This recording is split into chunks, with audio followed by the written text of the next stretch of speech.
Hello, നമസ്കാരം. പുതിയ വീഡിയോയിലേക്ക് എല്ലാവർക്കും സ്വാഗതം. ഇന്ന് നമ്മൾ പരിചയപ്പെടാൻ പോകുന്ന പടം ക്യൂൾസ്.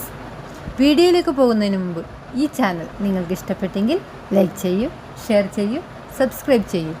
വീഡിയോയിലേക്ക് പോകാം. ചില മനുഷ്യരുടെ ജീവിതം സമൂഹത്തോടും അതിൻ്റെ മുഴുവൻ നിയമസംഹിതകളോടുമുള്ള പോരാട്ടമായിരിക്കും.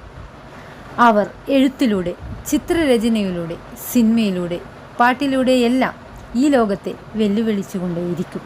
അത്തരത്തിൽ പൗരാണിക ഫ്രഞ്ച് സമൂഹത്തെ തൻ്റെ എഴുത്തിലൂടെ വെല്ലുവിളിച്ച കുപ്രസിദ്ധൻ എന്ന് വിളിക്കാവുന്ന മാർക്കി ഡി സാഡയുടെ ഭ്രാന്താശുപത്രിയിലെ അവസാന ദിനങ്ങളെ ആസ്പദമാക്കി അമേരിക്കൻ സംവിധായകനായ ഫിലിപ്പ് കോഫ്മാൻ സംവിധാനം നിർവഹിച്ച് 2000 പുറത്തിറങ്ങിയ സിനിമയാണ് ക്യൂൾസ്.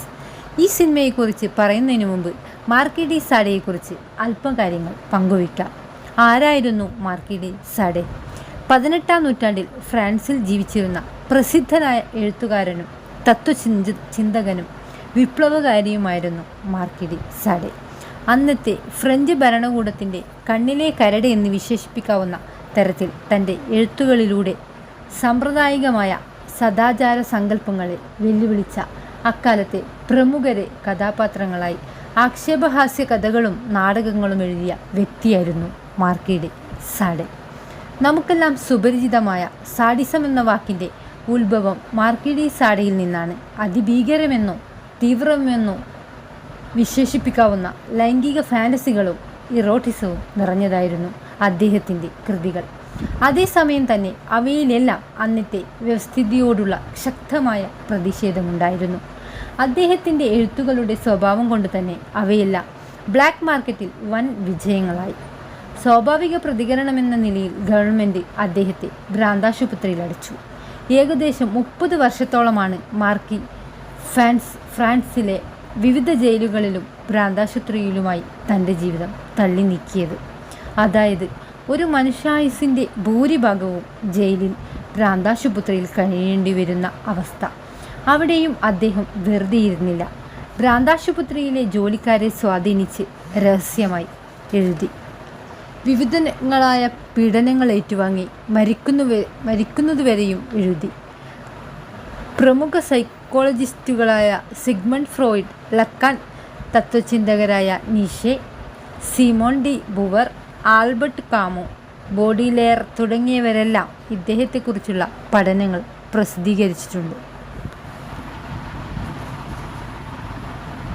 കൂടാതെ വിഖ്യാത സംവിധായകനായ പസോളിനിയുടെ 120 ഡേയ്സ് ഓഫ് സാഡോം എന്ന സിനിമ ഇദ്ദേഹത്തിൻ്റെ അതേ പേരിലുള്ള പുസ്തകത്തിൻ്റെ ചലച്ചിത്രാവിഷ്കാരമാണ്. ഇനി സിനിമയിലേക്ക് വരാം.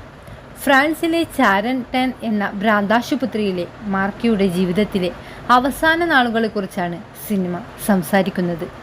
ഒരു വിൻറ്റേജ് കളർ ടോണിൽ പോകുന്ന സിനിമ പഴയ കാലത്തെ പുനർനിർമ്മിക്കുന്നതിൽ വിജയിച്ചിട്ടുണ്ട്. മുഖ്യ കഥാപാത്രങ്ങളെ അവതരിപ്പിച്ചിരിക്കുന്നത് നമുക്കെല്ലാം പ്രിയപ്പെട്ട Kate Winslet, Joaquin Phoenix, Geoffrey Rush എന്നിവരാണ്. മാർക്കിയെ അവതരിപ്പിച്ചിരിക്കുന്നത് ജെഫ്രി റഷാണ്. ഭ്രാന്താശുപത്രിയുടെ നടത്തിപ്പുകാരനായ ആംബയായി വരുമ്പോൾ കേറ്റ് വിൻസ്ലെറ്റ് അതേ ഭ്രാന്താശുപത്രിയിലെ ജീവനക്കാരിയായി പ്രത്യക്ഷപ്പെടുന്നു. 3 പേരുടെയും അഭിനയം ഒന്നിനൊന്ന് മികച്ചതാണെന്ന് പറയാതിരിക്കാനാവില്ല. മാർക്കി ഡി സാഡയുടെ ഉന്മാദാവസ്ഥകളെ അതിൻ്റെ പൂർണ്ണതയിൽ പകർന്നു നൽകുന്ന രീതിയിലുള്ള പ്രകടനമാണ് ജെഫ്രി റഷ് കാഴ്ചവെക്കുന്നത്. സിനിമയുടെ കഥ അത് കണ്ടു തന്നെ അറിയുക. അല്പം ചരിത്രബോധം ഇഷ്ടമുള്ളവർക്ക് ഒരുപാട് ഇഷ്ടമാവാൻ സാധ്യതയുള്ള ഒരു സിനിമയാണ് ക്യൂൾസ്. ഈ വീഡിയോ നിങ്ങൾക്ക് ഇഷ്ടപ്പെട്ടെങ്കിൽ ലൈക്ക് ചെയ്യൂ, ഷെയർ ചെയ്യൂ, സബ്സ്ക്രൈബ് ചെയ്യൂ. ഇതിലും മികച്ച മറ്റൊരു വീഡിയോയുമായി അടുത്ത പ്രാവശ്യം കാണാം. ബൈ.